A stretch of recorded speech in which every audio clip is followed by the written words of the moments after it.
Assalamualaikum warahmatullahi wabarakatuh. Hai guys, apa kabar semuanya? Di video kali ini, gue akan coba bagaimana cara untuk menjernihkan kualitas suatu audio sehingga dapat dihasilkan audio yang lebih bagus dan dapat menunjang visualitas dari suatu video. Seperti kita ketahui, audio yang bagus dapat menghasilkan kualitas video yang bagus. Dan banyak cara yang bisa kita lakukan untuk menjernihkan suatu kualitas audio. Pada video kali ini, gue akan coba pakai Adobe Audition untuk menambah kualitas suara menjadi lebih ciamik lagi. Oke, langsung aja kita praktek untuk lebih jelasnya. Check this out.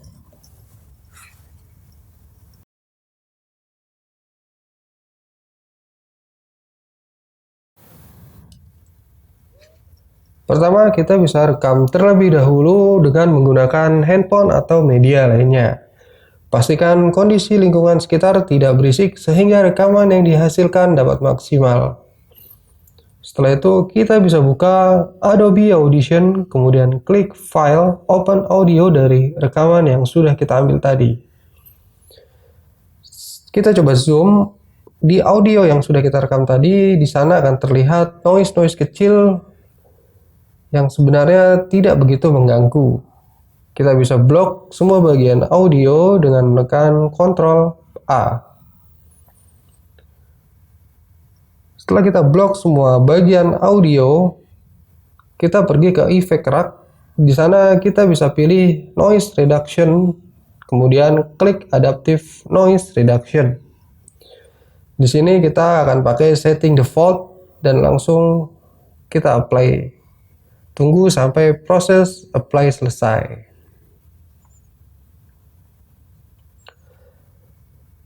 Setelah itu, kita bisa balik lagi ke Effect Rack dan pilih Amplitude and Compression. Terus kita bisa pilih Dynamic Processing. Ini pola default ketika kita pertama kali membuka Dynamic Processing. Kita bisa otak-atik sesuai dengan selera masing-masing. Di sini gue akan coba turunin sedikit di bagian tengah dan naikkan di bagian bawah sedikit ke atas. Kemudian di bagian atas akan sedikit dinaikkan.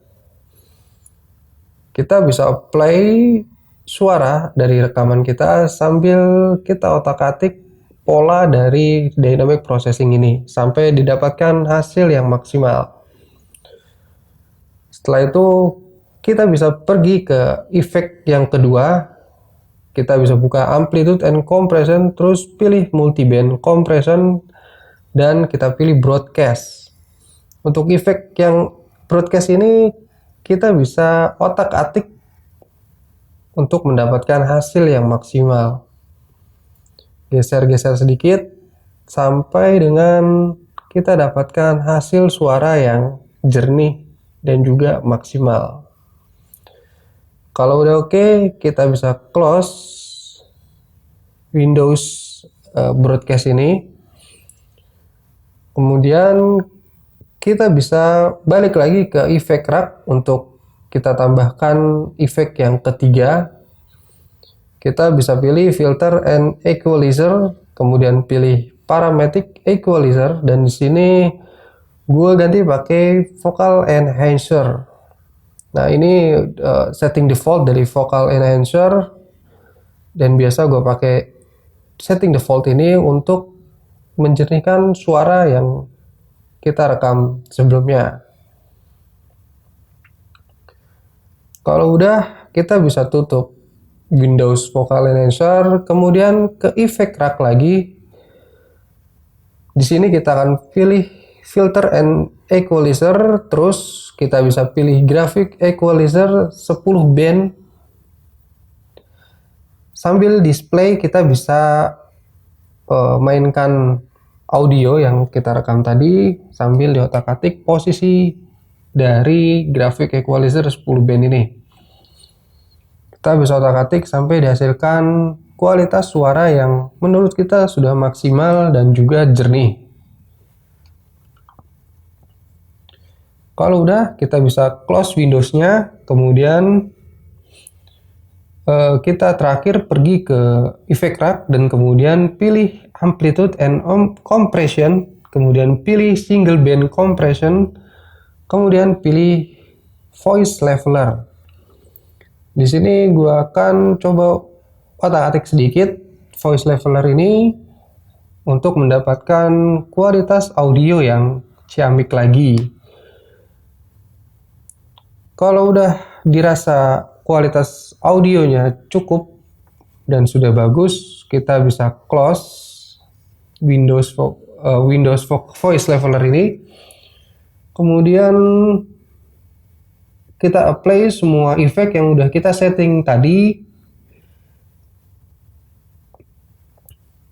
Tunggu sampai proses apply selesai.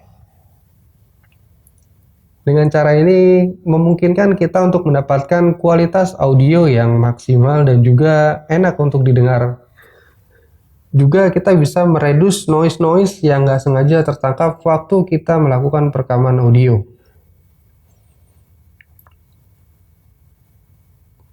Sebelum itu, kita juga untuk terakhirnya kita bisa menggunakan play.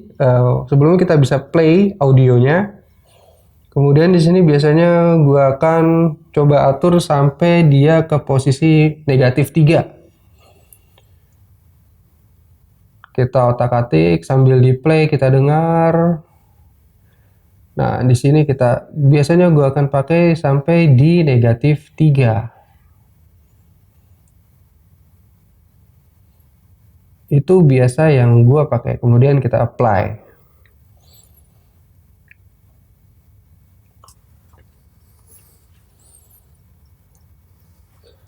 Nah, di sini akan gua cantumkan juga voice before dan afternya. Hai guys, apa kabar semuanya? Semoga kita semua dalam keadaan sehat walafiat. Dalam penggunaan komputer sehari-hari, kita mungkin pernah lupa atau malas untuk mematikan komputer yang kita gunakan.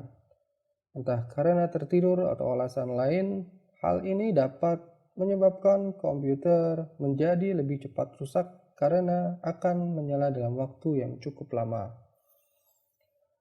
Kali ini kita akan coba cara membuat auto shutdown pada komputer atau laptop dengan sistem operasi Windows. Hai guys, apa kabar semuanya? Semoga kita semua dalam keadaan sehat walafiat. Dalam penggunaan komputer sehari-hari, kita mungkin pernah lupa atau malas untuk mematikan komputer yang kita gunakan. Entah karena tertidur atau alasan lain, hal ini dapat menyebabkan komputer menjadi lebih cepat rusak karena akan menyala dalam waktu yang cukup lama. Kali ini kita akan coba cara membuat auto shutdown pada komputer atau laptop dengan sistem operasi Windows. Nah guys, itu tadi cara yang gue lakuin untuk menghasilkan kualitas suara yang garing dan enak untuk didengar. Semoga dapat bermanfaat dan jangan lupa untuk like dan subscribe channel ini. Sekian dan terima kasih.